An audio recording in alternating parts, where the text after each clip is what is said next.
The date was September 14th, 1968. The location? The jagged, unforgiving spine of the long, high mountains in Phuoc Tuy Province, South Vietnam. Most people think they know what elite means, but they have never seen the men of SASR Patrol Hotel 37. These weren't soldiers in the conventional sense. They were surgical instruments carved out of bone and discipline. The four men, Sergeant James Hendricks, Corporal Danny Morrison, Trooper Kevin Walsh, and Trooper Michael Chen, stepped off the Huey into a world that wanted to swallow them whole. Their mission was simple: observe, report, and vanish. But 43 minutes after their boots touched the red clay, the mission died, and a legend of pure terror began. The quote one that the Australian government tried to bury for decades wasn't just about survival. It was about the complete psychological disintegration of a North Vietnamese regiment. Imagine being an NVA commander with 1,200 seasoned troops under your hand. You own the mountain, you own the trails, and then, in the span of one Tuesday, your men begin to disappear. Not in a massive firefight, but in whispers of lead and shadows. This is the story of how four men didn't just fight a war, they became a haunting. When Hendricks led his team onto the primary ridgeline, the first thing he noticed wasn't a sound, but the absence of it. In the jungle, silence is a scream. It means something massive is moving through the undergrowth, something that has forced the entire ecosystem to hold its breath. Chen, the patrol's tracker, knelt by a depression in the mud. He didn't just look at the footprint, he smelled the dampness of the earth turned over by a Ho Chi Minh sandal. He looked at Hendricks and held up 3 fingers, then closed his fist. Regiment, close, moving south. The 274th NVA Regiment was a ghost hunter's worst nightmare. They were regular army, disciplined, and carrying enough firepower to level a city block. Within minutes, the Australians were prone in a thicket of wait-a-while vines, watching a river of khaki and steel flow past them. It wasn't a patrol, it was an invasion. For 43 minutes, the Australians didn't move. They didn't blink. They didn't even breathe deeply. They were 20 meters from 1,200 men who would have torn them apart had a single rifle sling clinked against a button. When the column finally passed, Morrison deployed the radio. The response from Zero Base was a hammer blow to their morale. Extraction impossible. All air assets engaged in Operation Tango 5. You are on your own for 72 hours. Hunker down. 72 hours. In military terms, that is an eternity when you are surrounded by a force that outnumbers you 300 to 1. Hendricks looked at his men. He didn't see fear. He saw a terrifying transformation. They stopped being men and started being, quote, 3, the forest ghosts. Hendricks's strategy was built on the inverse logic of the SASR. If you are small, you must act huge. If you are weak, you must appear godlike. They didn't run for the LZ. Instead, they moved deeper into the heart of the NVA's path and began to build a, quote, 5. They didn't use sandbags. They used nature's geometry. They carefully tied back bamboo stalks with fishing line to create invisible firing lanes. They preset false echoes, heavy stones balanced on branches that could be tripped from a distance to simulate the sound of a flanking platoon. But the real weapon was the ace of spades. Morrison, the team's medic and resident shadow, took the first watch. As the sun dipped below the canopy, he didn't just observe, he hunted. He stripped off his shirt, rubbed rotting vegetation and mud into his skin until his human scent was erased, and slipped into the darkness. He found an NVA listening post on the edge of the trail. 2 guards. One was cleaning his rifle, the other was staring into the gloom. Morrison didn't use a suppressed weapon. He used a knife. It was silent, intimate, and final. He left the bodies exactly where they were, but on their chests, he placed the death card. By the time dawn broke on the second day, the NVA camp was in a state of suppressed panic. The word was spreading. The Ma Rung were here. They weren't fighting Australians, they were fighting the jungle itself.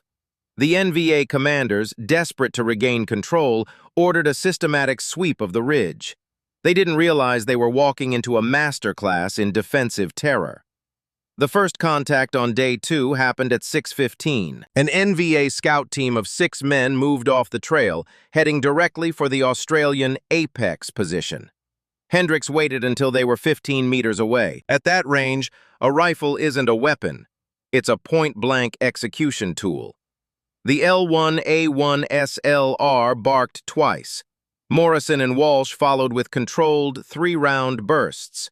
The entire scout team was neutralized in under 5 seconds. The sound, however, drew the regiment like sharks to blood. Within 10 minutes, the ridge was being hammered by 82mm mortars.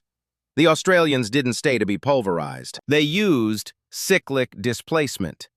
As the first shells landed, they moved to pre-scouted cold positions 30 meters to the flank.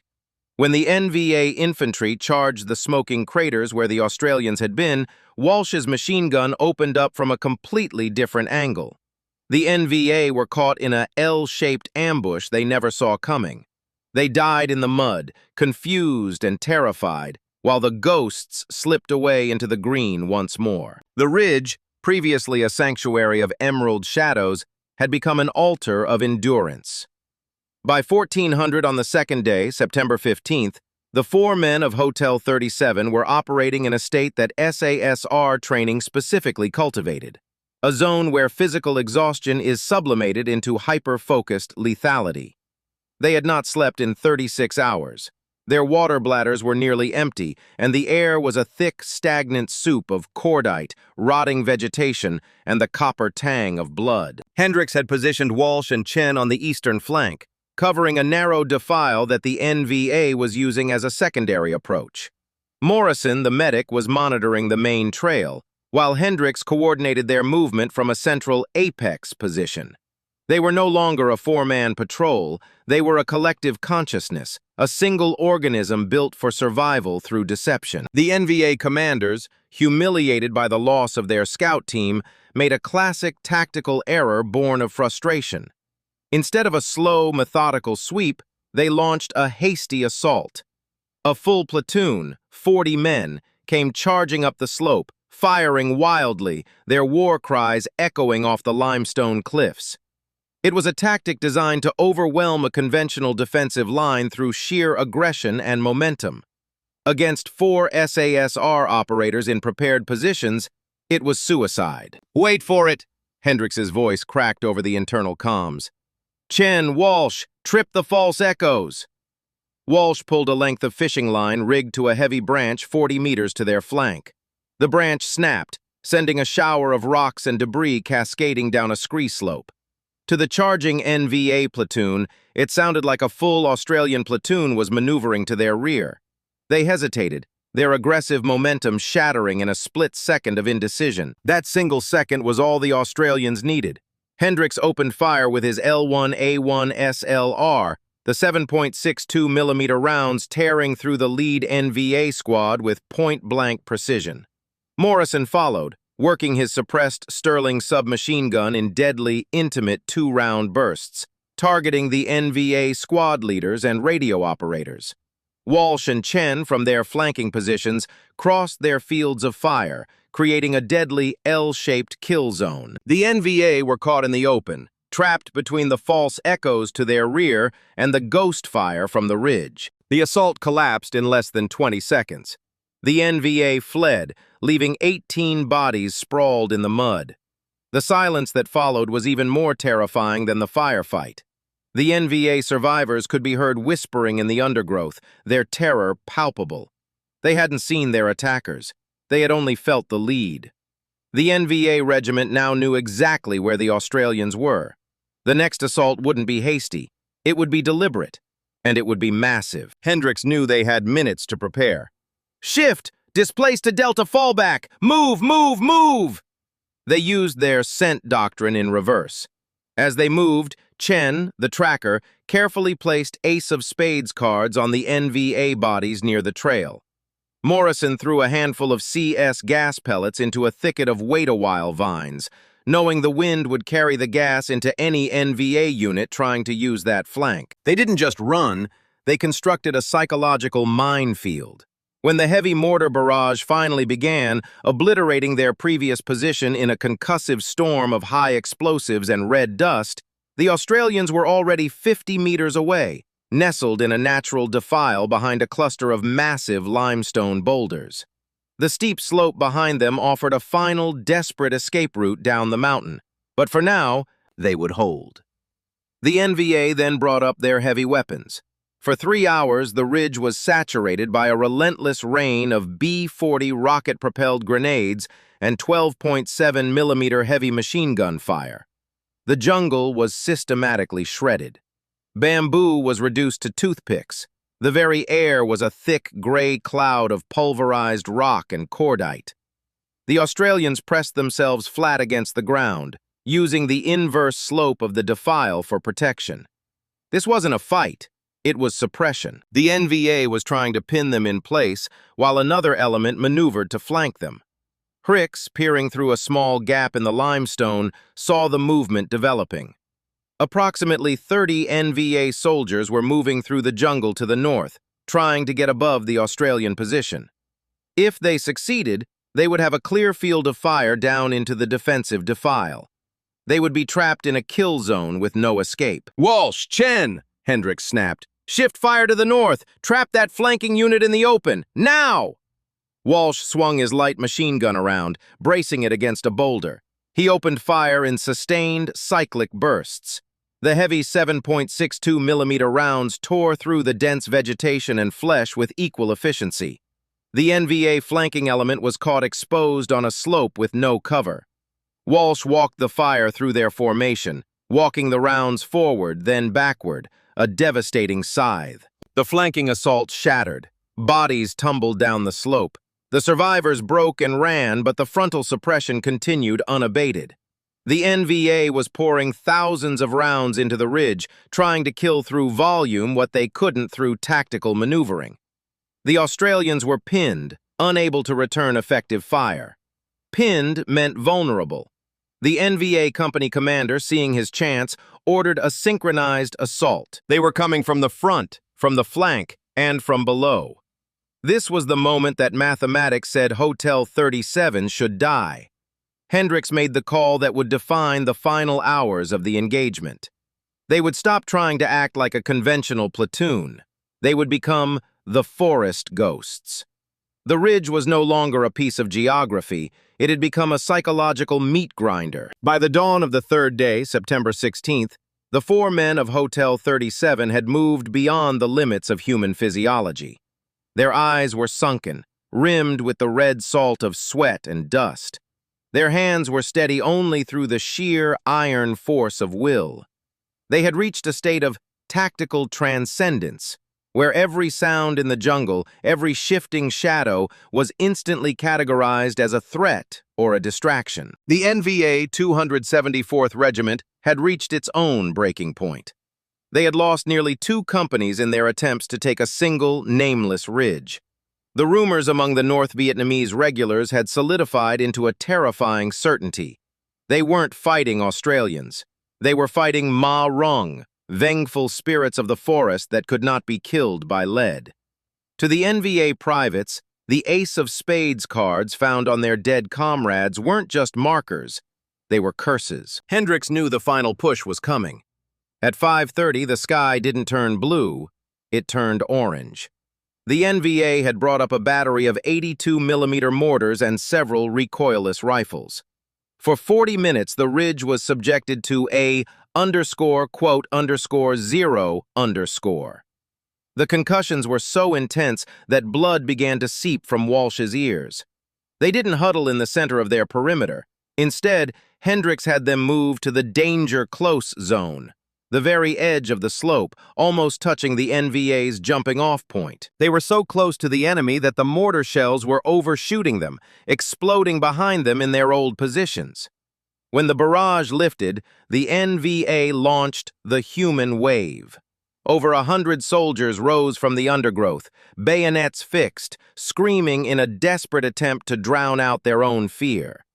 "Now!" Hendricks roared, his voice barely audible over the ringing in his ears. The four Australians didn't fire in bursts. They fired in a rhythmic, terrifyingly accurate cadence.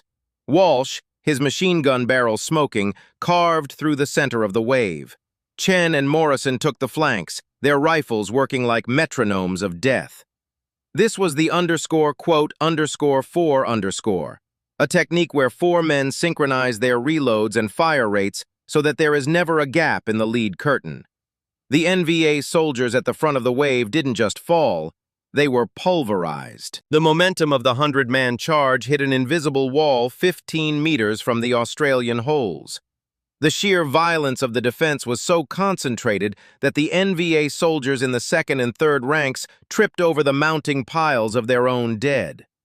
In the midst of the chaos, Chen did something that became a part of SASR legend. He stood up. Risking everything, he stepped out of his cover and began shouting commands in perfect Vietnamese, mimicking an NVA officer. "Fall back! The ridge is mined! Retreat to the valley!" In the smoke and the blood, the NVA soldiers, already on the edge of a nervous breakdown, believed him. The charge faltered. The hesitation turned into a panic, and the panic turned into a rout.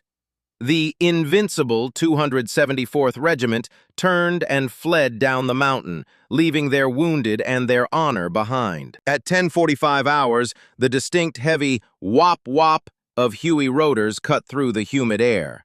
The extraction birds were coming in hot, escorted by a pair of Cobra gunships. But the NVA wasn't finished. From the surrounding hills, heavy machine guns opened up, stitching the sky with tracers. _quote _8_ Hendricks signaled the final displacement. They didn't run. Even now they moved with the SASR shuffle, covering each other's backs as they sprinted toward the precarious clearing. Walsh was the last man out, firing his final magazine into the tree line to keep the snipers' heads down. As the Huey flared and the skids touched the red dirt for a fraction of a second, the four men leaped inside. The door gunners opened up with their M60s, a devastating roar that echoed across the valley. As the helicopter pulled pitch and banked steeply away, the four men of Hotel 37 looked down. The ridge was a scarred, blackened ruin, littered with the bodies of nearly 100 NVA soldiers. When the patrol returned to Nui Dat, there was no parade. There were no cameras. They were taken directly to the infirmary and then to separate debriefing rooms. The Australian government realized that what had happened on that ridge was a double-edged sword. Yes, it was a tactical masterpiece, but it also exposed the terrifying psychological cost of their own training. Kevin Walsh never fully returned from that ridge. He was medically discharged 2 years later, haunted by the memory of the beast he had become. Michael Chen stayed in the regiment but refused to ever speak of the Tuesday in September, even to his own family. Morrison, the medic, spent the rest of his life in the bush, far from the noise of civilization.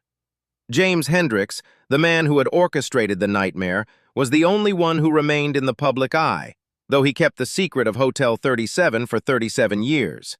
When the files were finally declassified in the early 21st century, the world was shocked. Not by the kill count, which was staggering, but by the realization that 4 men had used the concept of fear as a force multiplier more effectively than a 1,000-pound bomb. The 72 hours on that ridge changed special operations doctrine forever. It led to the creation of psychological displacement tactics and the minimalist logistics model used by modern elite force like Delta Force and the British SAS. It proved that in the heart of the jungle, the most lethal weapon isn't made of steel or explosives. It is made of silence, patience, and the ability to convince your enemy that you are not a man, but a ghost. Today, the long, high mountains have reclaimed the ridge. The bamboo has grown thick over the old foxholes, and the limestone boulders are covered in moss. But the local villagers still avoid the area on Tuesdays. They say that if you stand very still in the heat of the afternoon, you can still hear the faint, rhythmic click of a rifle bolt, the sound of the forest ghosts, still standing watch, still waiting for the next man to step off the trail.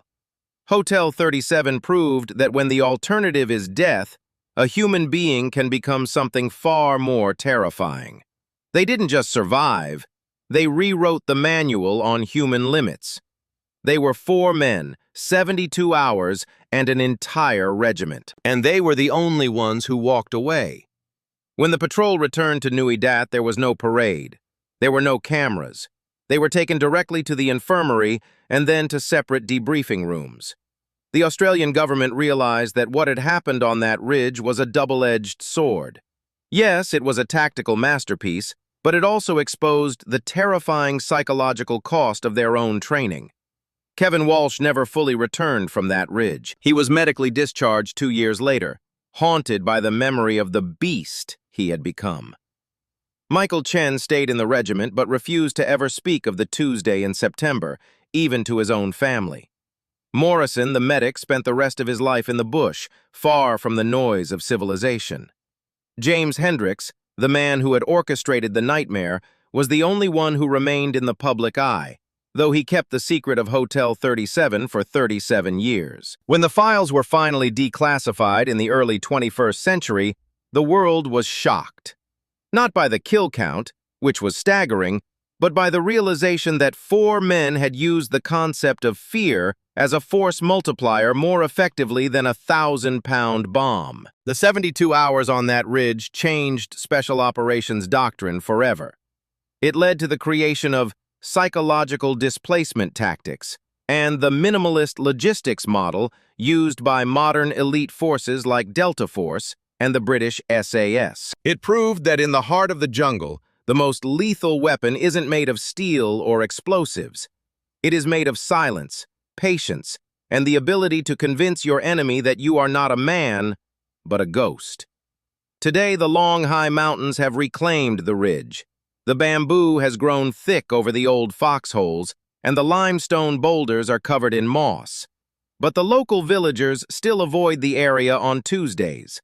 They say that if you stand very still in the heat of the afternoon, you can still hear the faint, rhythmic click of a rifle bolt, the sound of the forest ghosts, still standing watch, still waiting for the next man to step off the trail. Hotel 37 proved that when the alternative is death, a human being can become something far more terrifying. They didn't just survive, they rewrote the manual on human limits. They were 4 men, 72 hours, and an entire regiment. And they were the only ones who walked away.